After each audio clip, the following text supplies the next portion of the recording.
السلام علیکم۔ بسم اللہ الرحمن الرحیم۔ اللہم صلی علی محمد و آل محمد۔ کشتی نوح۔ حضرت نوح علیہ السلام نے 300 سال تبلیغ کی مگر کوئی ایمان نہ لایا۔ تنگ آ کر بد دعا کرنے کا ارادہ کیا کہ آسمان اول کے فرشتے آئے اور کہا کہ اے نوح، بد دعا نہ کرو۔ حضرت نوح علیہ السلام نے ان کی بات نہ مان لی اور 300 سال مہلت دے دی مگر پھر بھی ایمان نہ لائے اور بد دعا کا ارادہ کر لیا کہ آسمان دوئم کے فرشتے آ گئے اور کہا کہ بد دعا نہ کرو۔ حضرت نوح علیہ السلام نے ان کی بات قبول کر لی اور 300 سال پھر مہلت دے دی مگر پھر بھی ایمان نہ لائے۔ اس وقت حضرت نوح علیہ السلام نے درگاہ خداوندی میں عرض کی کہ اے پالنے والے، میں نے اپنی قوم کو دن رات ہدایت کی مگر انہوں نے قبول نہیں کی۔ اے پالنے والے، اب تو روئے زمین پر کافروں کا ایک گھر بھی نہ چھوڑ، سب کو ہلاک کر دے، کیونکہ اگر ایک گھر بھی رہ گیا تو یہ تیرے بندوں کو گمراہ کریں گے، اگر ان میں ایک گھر بھی رہ گیا تو ان کی اولاد کافر و فاجر ہی پیدا ہوگی، کوئی مسلمان پیدا نہیں ہوگا۔ معلوم ہوتا ہے کہ حضرت نوح علیہ السلام علم و یقین کے ساتھ غیب کی خبر دے رہے ہیں۔ خداوند عالم نے حکم دیا کہ درخت خرما بو دو، چنانچہ انہوں نے درخت بو دیا۔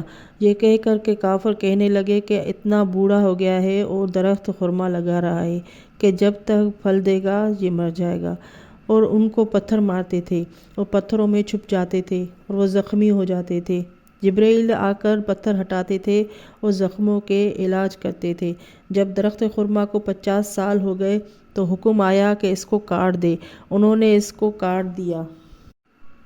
یہ دیکھ کر اور زیادہ مسخرہ پن کرنے لگے کہ اب تیار ہونے کو آیا تھا کہ کاٹ دیا۔ حضرت نوح علیہ السلام نے فرمایا کہ تمہیں اس اذیت و مسخرہ پن کا مزہ خدا چکھائے گا۔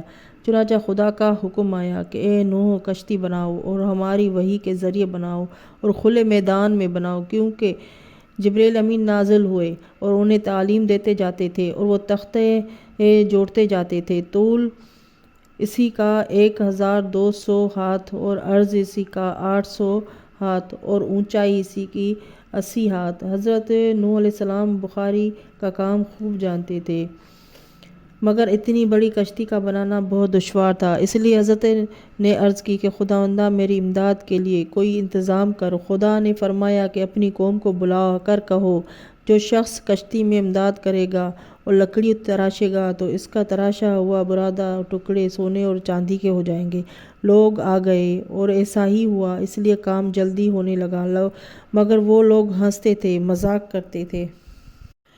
خدا نے جب ان کو غرق کرنے کا ارادہ فرمایا تو 40 سال پہلے ان کی عورتوں کو بانجھ کر دیا کہ کسی عورت کو حمل نہیں ہوا۔ خدا نے حکم دیا کہ ہر جنس کے حیوان کا جوڑا جوڑا کشتی میں بٹھا لو اور جو ایمان لا چکے ہیں ان کو بھی سوار کر لو، جن کی تعداد 80 تھی، اور وہ اپنی بیوی اور ایک لڑکے کو سوار نہ کرو، کیونکہ یہ کبھی ایمان نہیں لائیں گے۔ یہ کشتی مسجد کوفہ جہاں واقع ہے اسی میدان میں بنائی گئی اور اسی جگہ ان کی زوجہ تنور روشن کر کے روٹیاں پکا رہی تھی۔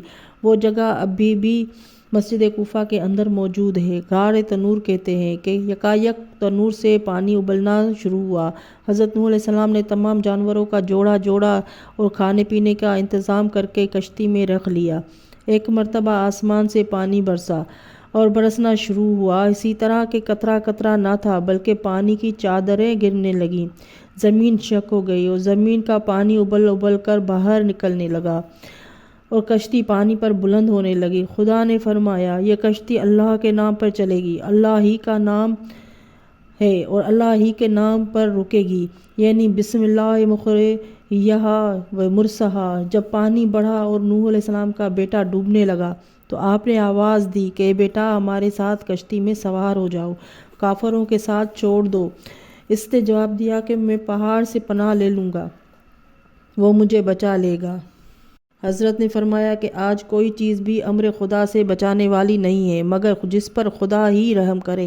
پھر آپ نے خدا سے عرض کی کہ پالنے والے، میرا بیٹا میرے اہل میں سے ہے اور تیرا وعدہ حق ہے اور تو بہترین فیصلہ کرنے والا ہے۔ خدا نے جواب دیا کہ اے نوح، یہ تمہارے اہل میں سے نہیں ہے، یہ بد عمل ہے، اور دیکھو نوح علیہ السلام، جس کا تمہیں علم نہ ہو اس کے بارے میں مجھ سے سوال نہ کرو، میں نصیحت کرتا ہوں کہ تمہارا شمار جاہلوں میں نہ ہو۔ حضرت نوح علیہ السلام نے عرض کی، پالنے والے، میں تیری پناہ کا خواہش مند ہوں، جس کا مجھے علم نہیں ہے اس کی خواہش نہیں کروں گا، اور اگر تو میری پردہ پوشی نہ کرے تو مجھ پر تیری مہربانیاں نہ ہوں تو میں نقصان اٹھانے والوں میں شمار ہوں گا۔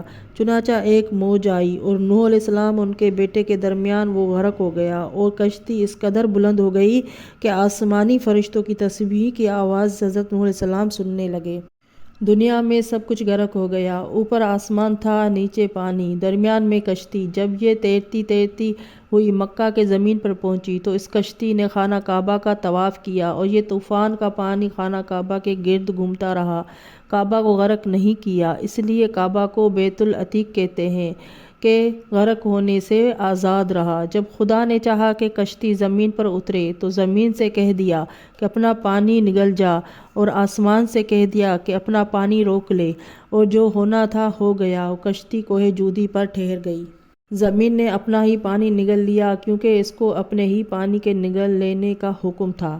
آسمان کا پانی زمین پر باقی رہا، اب جو ہے وہ آسمانی پانی ہے جس کو بحکم خدا جبرائیل علیہ السلام نے زمین سے ہٹا کر سمندروں اور دریاؤں میں دھکیل دیا۔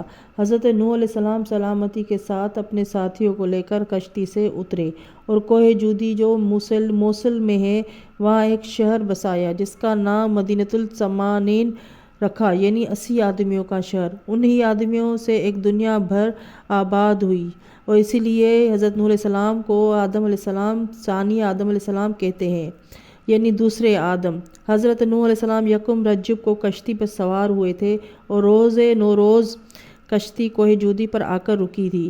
حضرت نوح علیہ السلام کی مومنہ زوجہ حضرت ادریس علیہ السلام کی پوتی حمران کی بیٹی امورہ تھی، جس سے حضرت سام علیہ السلام پیدا ہوئے، اور ایک دوسری ایماندار تھی، نام ہیکل تھا۔ تیسری جو غرق ہوئی وہ منافق تھی، اس کا نام رابعہ تھا۔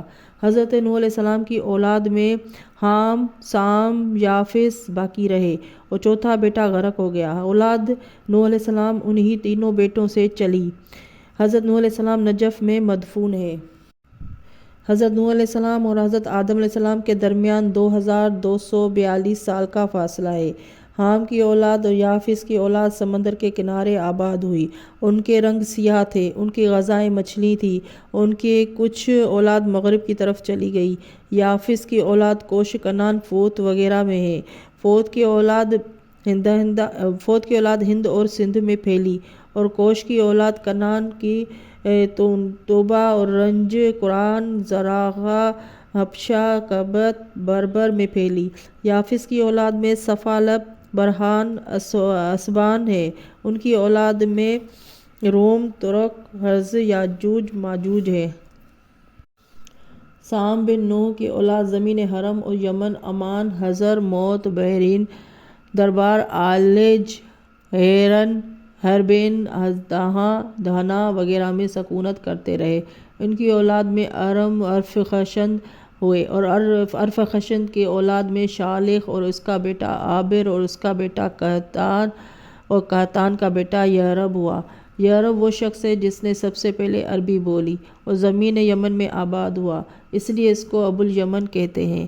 یعرب کی اولاد نے اپنے باپ کو آداب شاہی کی طرح سلام کیا۔ عابر کا ایک بیٹا یقطن ہوا، اس کا بیٹا جرم ہوا، اور اس کی اولاد بھی یمن میں آباد ہوئی، اور یہ سب عربی بولتے تھے۔